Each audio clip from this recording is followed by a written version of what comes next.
Assalamualaikum warahmatullahi wabarakatuh. Perkenalkan nama saya Muhammad Hafid dengan NIM 082113333057.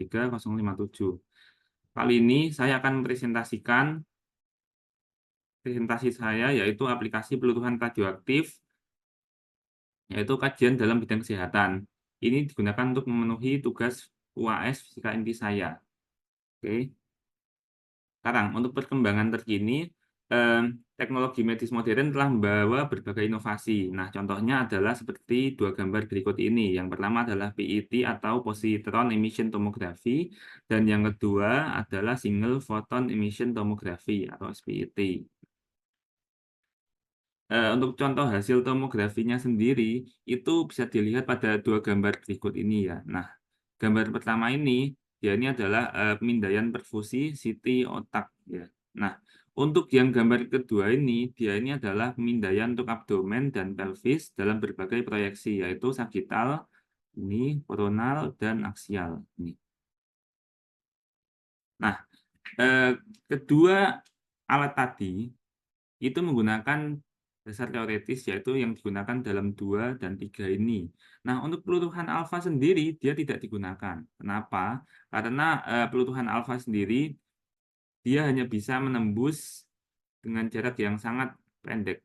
Seperti itu. Nah, sekarang saya akan jelaskan dulu sebentar peluruhan alfa itu gimana. Nah, peluruhan alfa itu sendiri adalah peluruhan di mana atom yang kurang stabil seperti X ini dia akan menghasilkan seperti ini, yaitu atom yang lebih stabil ditambah dengan helium 4 seperti ini. Kemudian untuk peluruhan beta itu adalah peluruhan yang terjadi akibat ketidakseimbangan antara rasio neutron dan proton. Nah, ini bisa dibagi menjadi dua, yaitu pertama peluruhan beta plus, yaitu seperti ini, yang mana pada peluruhan beta plus itu dia akan menghasilkan ini namanya positron dan yang ini namanya neutrino.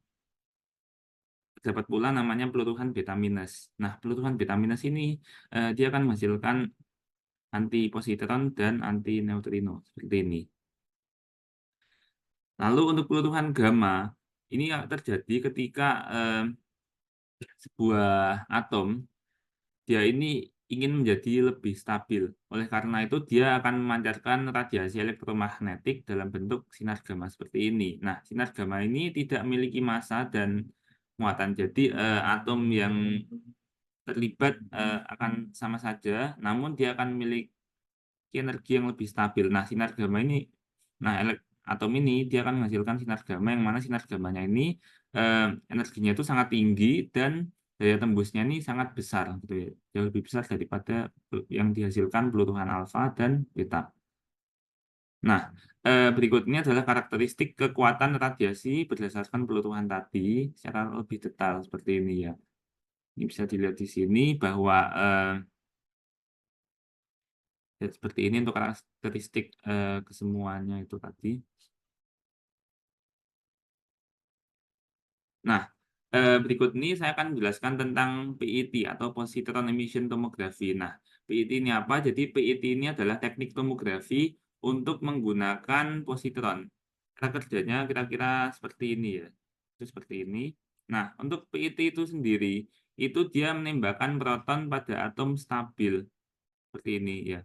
Nah, atom stabil itu tadi ditembakkan dengan proton, yang mana dia akan menghasilkan atom lain dan neutron seperti ini. Nah, nah setelah itu dilakukan sintesis radiotracer yaitu fluor atau deoksiglukosa FDG seperti ini ya. Nah, setelah FDG disintesis ini, ya, radiotracer ini akan diukur dosisnya menggunakan dosis kalibrator untuk memastikan pasien menerima dosis yang tepat dan aman. Nah, setelah itu tracer ini tadi kemudian akan disuntikan ke pasien. Nah, selanjutnya tracer ini akan melakukan perjalanan ke seluruh tubuh. Nah, setelah beberapa puluh menit, sekitar 60 menitan ya, dia akan mengalami peluruhan beta seperti berikut ya. Nah, setelah mengalami peluruhan beta seperti ini ya, ini akan menghasilkan namanya positron tadi, yang mana positron tadi akan berusaha mencari elektron. Nah, setelah bertemu elektron, akan muncul reaksi seperti berikut. Ya. Nah, reaksi berikut ini menghasilkan dua buah sinar gamma. Ya, sinar gamma ini sendiri memiliki masing-masing 0,511 kilo elektron volt yang kemudian akan ditangkap oleh detektor. Seperti itu. Nah, untuk tracer yang digunakan sendiri itu ada 3 jenis. Ya, ada beberapa contoh yang di sini disebutkan ya. Pertama itu FDG. FDG ini untuk mendeteksi kanker. Nah, kemudian untuk oksigen 15 dia itu untuk mengukur aliran darah, dan kemudian natrium fluorida dia ini untuk melihat pembentukan tulang. Sekarang telah dilakukan apa itu namanya itu, telah dihasilkan sinar gamma tadi itu ya, dia itu kan menghasilkan energi. Nah, energi tadi itu dia akan dideteksi oleh detektor. Detektor itu tadi dia akan ditransmisikan ke alat ini, Coincidence Processing Unit. Nah, yang kemudian dia akan dihasilkan dari sinar analog, kemudian akan diubah menjadi sinar digital, yang mana kemudian akan dianalisis citranya oleh komputer seperti ini. Kemudian dari citra tadi akan dianalisis oleh dokter.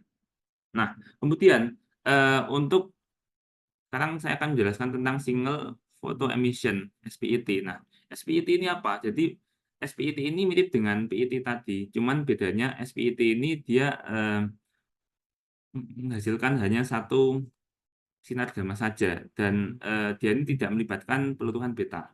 Ya, makanya seperti itu. Nah, kemudian untuk tracer yang digunakan dalam SPET, ini juga berbeda. Dia menggunakan 99 metastable TC, kemudian 123I dan iodin maksudnya, dan 201 TL ini. Nah, kemudian eh, prosesnya ya kita kira selanjutnya itu sama, cuman bedanya tadi setelah diinjeksi tadi itu akan diemisikan oleh apa namanya tadi tracernya itu tadi ini sinar gamma. Jadi langsung sinar gamma. Kira-kira seperti itu. Nah, berikut adalah perbandingan PET dan SPET. Nah, PET ini ya apa? Jadi PET ini kira-kira ya seperti ini. Jadi PET itu dia menghasilkan 2 foton gamma. Kemudian yang SPET ini 1 foton gamma. Terus untuk resolusinya itu karena dia menghasilkan 2 foton gamma ya, PET ini jauh lebih tinggi. Dan SPET ini lebih rendah. Hanya saja PET itu dia lebih mahal, jauh lebih mahal. Tadi itu saya baca-baca, cuman saya nggak sebutkan mahalnya itu seberapa gitu ya. Untuk SPET itu dia harganya jauh lebih murah. Terus SPET ini dia lebih mudah diakses daripada PET. Kita